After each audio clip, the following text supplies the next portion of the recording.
This spring anime season has been quite a strange one really when you think about it. Like leading up to it, there were just like so many shows that looked amazing, and I honestly worried that I wasn't going to be able to keep up with it all. However, this season hasn't really been all that hype-wise. Like, the only talk I see of this anime season is either Oshinoko, and rightly so, it's been outstanding, or people finding any little detail they can pick up on, to hate on Demon Slayer. Like, hate to break it to you people, but people like Demon Slayer. Just let them enjoy it. There have been like minor talks on shows like Heavenly Delusion, but next to nothing on the gems of this season like My Love Story with Yamada-kun, Skip and Loafer, Mashal, and I'm very surprised about Hell's Paradise. Like, I've heard absolutely nothing about that, but I've got to say the one that absolutely blows my mind is Dr. Stone. Dr. Stone for me has been absolutely incredible this season. It's remained loyal to itself in the way it presents its story and characters, and hasn't dropped its consistent quality, not one bit.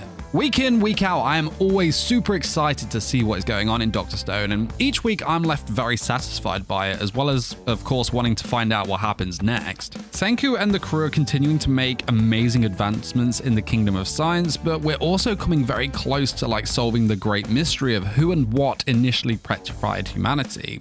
There has honestly never been a more ideal time to watch Dr. Stone. And they've introduced a bunch of new really good characters, and there have been two very, very, very big jaw-dropping moments. Well, two at the time of this video's making anyway. Those two moments just left me absolutely gobsmacked as to why there was no one talking about it online at all. I've literally seen nothing, and I honestly can't believe it. But why is there no one talking about it? Is anyone actually watching Dr. Stone? Well, I've looked into a few possibilities as to why.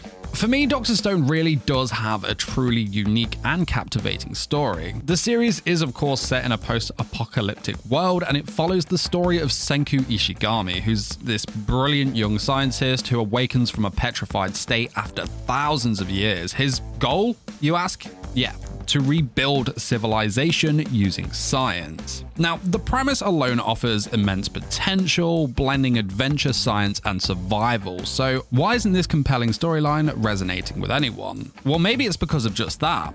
I remember, to be honest, I wasn't excited about it when I first saw its PV back in 2019, but I instantly loved it when I checked it out. Perhaps people never gave it that chance, or simply it just wasn't for them, which leads me to my next point. One possible reason for the lack of talk could be because the series has a very niche appeal.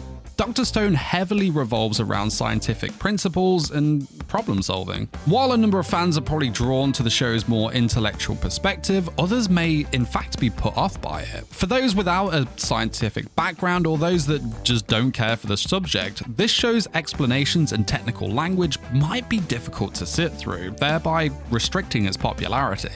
Now, I've talked about this next point in a full video recently, but in a nutshell, the fierce rivalry in the anime industry is another aspect to take into account. Every season, plenty of outstanding shows are released, and this season is no different, making Dr. Stone compete for viewers' attention. Dr. Stone has always come out in the same season as another huge title, which has diluted just how good a show Dr. Stone is itself. Of course, the release day or date of a series can also be another make or break point. Dr. Stone may have a hard time standing out if it aired at the same time or day as another hugely successful anime. However, its season 3 drops on a Thursday, with nothing that big also coming out that day. If it had come out on a Wednesday with Oshinoko, or maybe Sunday with Demon Slayer, that could have played a part. However, maybe that still does play a part. Oshinoko, of course, causes a large wave on social media after an episode release that can span over a day or two after its release, depending on how big an episode it was. So Dr. Stone being out on the Thursday the day after that, when everyone's talking about Oshinoko,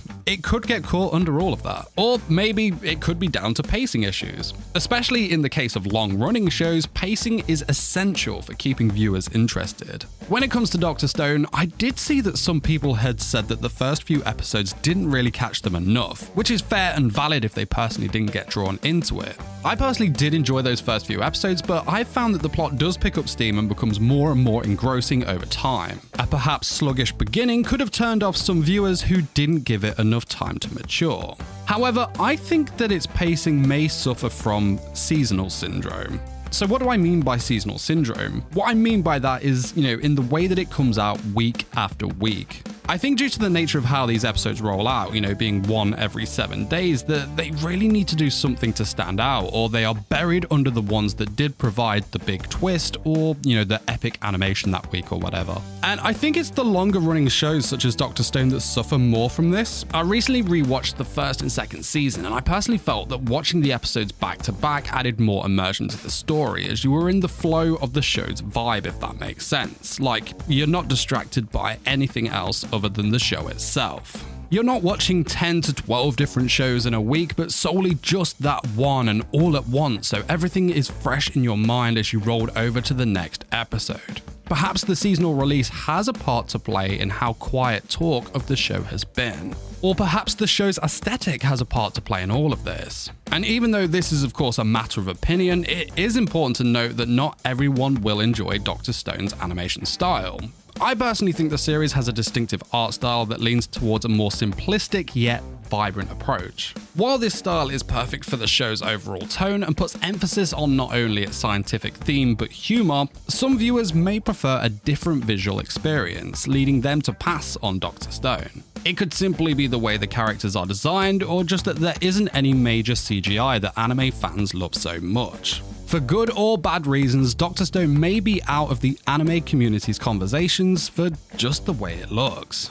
Or maybe it is the way that Dr. Stone is sold, and that it is struggling to gain new fans now it's in its 3rd season. The importance of effective marketing can't be overlooked. Dr. Stone probably hasn't had the advertising and promotion that it deserves. I honestly don't remember seeing much for it anyway. Low visibility from limited exposure will make it way more difficult for the series to draw in new viewers, and I think that must have a part to play in this. I think it ties into the other point I made earlier about the other big or hyper shows that are airing this season. Like, not only is everyone talking about those shows, but because everyone is talking about them, all the marketing is being put into those anime as well. Take us YouTubers as an example. We know all too well that there are certain shows or topics that will draw people in. I know if I make a video on Oshinoko, it's going to perform so much better than a video on, say, Yamada-kun, because that's what people want to hear about.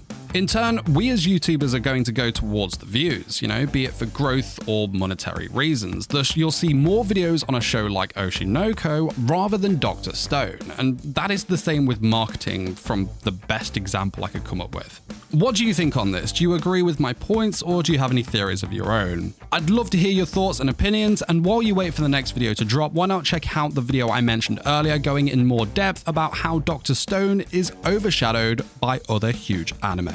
But guys, that's it from me. I'll see you soon. Take care to them. Peace, peace.